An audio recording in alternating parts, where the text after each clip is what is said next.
what you get is this tiny strip of, it's like a PDF that's just been uploaded to the app. I mean, can you see that? That's the official app. Welcome on board the NCL Bliss cruise ship. You read the title, you clicked on the thumbnail, you know what we're talking about today. I'm going to show you 3 things I loved about this ship and 2 things I think have gotta go.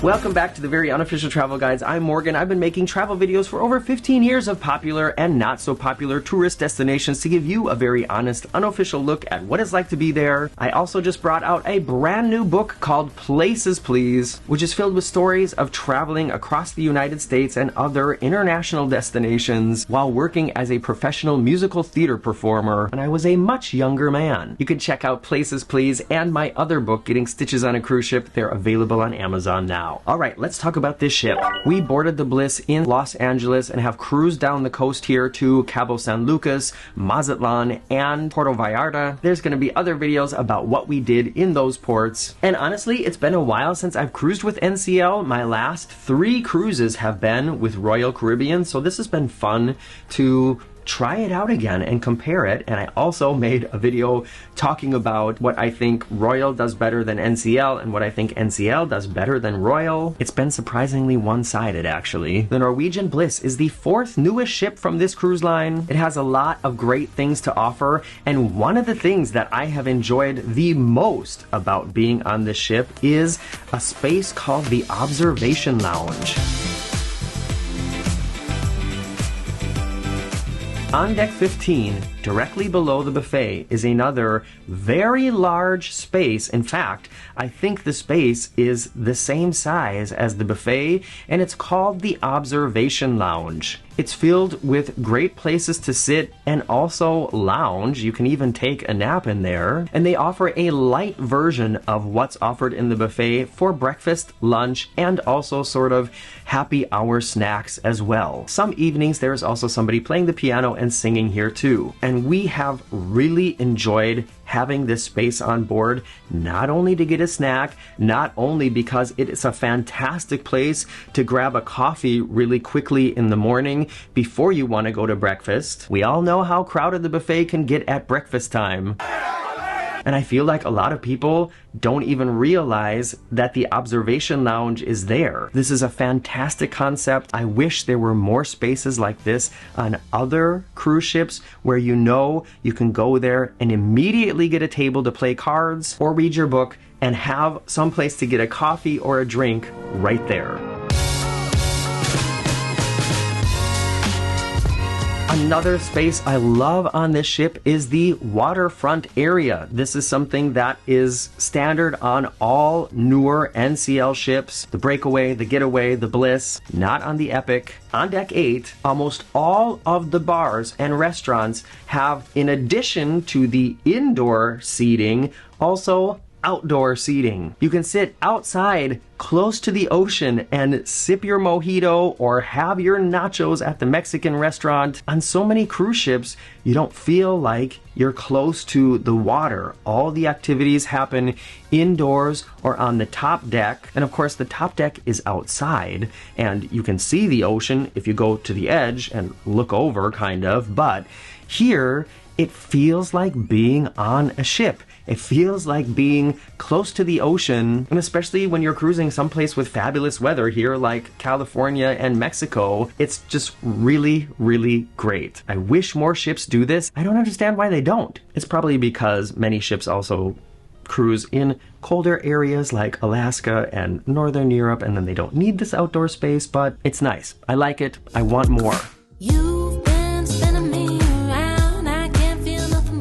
Okay, another thing, and this is just a small detail that I think elevates the cruising experience, and that is when you return to the ship on NCL, there's almost always a little party happening, and they're handing out cold drinks and wet towels. I know this is just a silly little something, but especially like the other day, Marcus and I did an ATV tour through the jungle in Puerto Vallarta. It was amazing. I can't wait to show you a video of what we did, even though I can't really show you a video of what we did. Watch the video, you'll see what I mean. And we were dusty and dirty and sweaty when we came back, and it was just so nice to like get a wet towel and wipe off a little bit. Freshen up the face. But I also feel like the distance between where they give you the towel and where you have to put it in the bin, it's never long enough. I'm always like, quick, use it.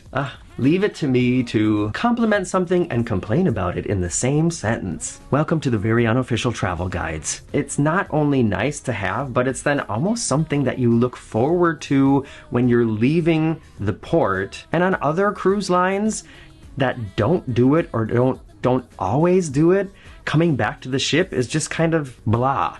You know what I mean? Okay, those are 3 of many things that I've enjoyed about this cruise on the Bliss, and now I want to talk about 2 things that I think NCL really has to consider changing. As always, with these things I'm talking about on cruise ships or at Disney World or wherever, these are not huge problems that the world needs to be concerned with, obviously. I don't need those comments saying how stupid I am for complaining about an app while I'm on a cruise, because at least I'm on a cruise. Of course not. That's not what these videos are about. With any travel destination, being it if you're going camping on the coast or going to a theme park or going on a cruise ship, I feel like people want to know what it is they can expect for the money that they're spending. And that's why I make these videos and share my opinion, because it helps people decide and it helps them prepare for what's coming. That's what these videos are about, and not me saying, my life is terrible because the app doesn't work like I want it to.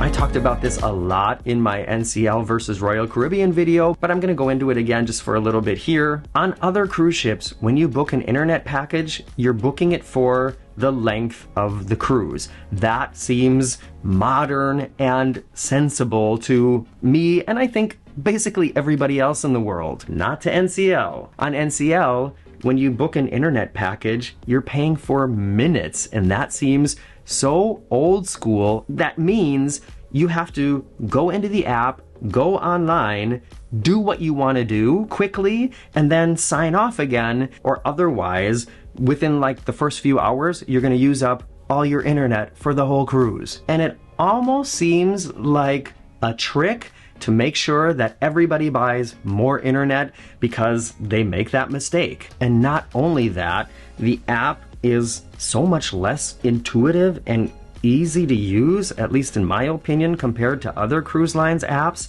And when you want to see what's going on for the day, it doesn't give you like an interactive version of the daily stuff to do.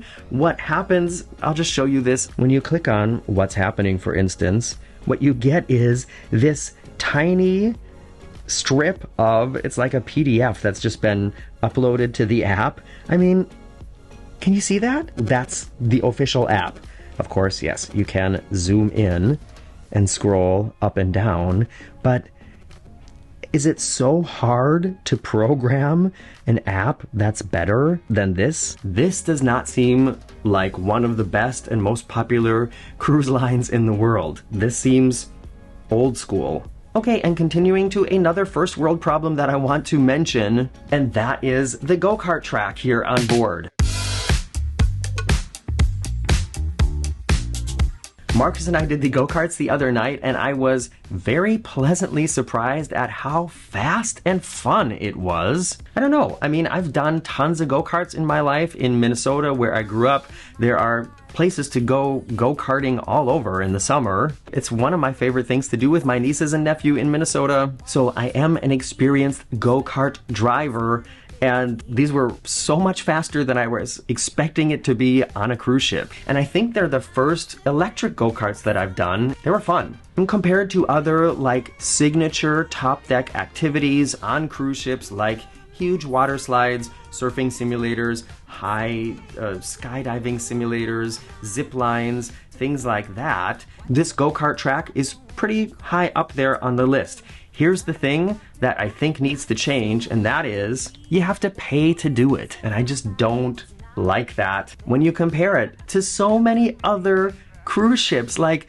Disney Cruise Line with their Aqueduct water coaster, Royal with all those things I just mentioned. On all those other cruise lines, things like this are just included in the price of the cruise. But here on NCL, it's $15 extra for every ride. No. And it makes me mad because I want to do it more, but I don't want to pay for it. And maybe that's part of the reason why they do charge, because otherwise, there probably would be a huge line all day long, and maybe they wouldn't even be able to accommodate the number of people who want to do it because of having to charge the cars and having to change the tires and all that stuff. But yeah, I don't like the idea, or perhaps we can call it a trend, of NCL adding something fantastic that if you want to do it, you're going to have to pay extra for it. Don't like that. As always, I'm interested to hear about what you think about these things on the ship, the good things and the things that I think are not so good. Are these for you a reason to cruise with this class of ship, or a reason not to cruise with this class of ship? And are there things that are similar to this, either positive or not so great, on other cruise lines that we can talk about? Let me know in the comments, and I hope to see you back here soon. Bye-bye.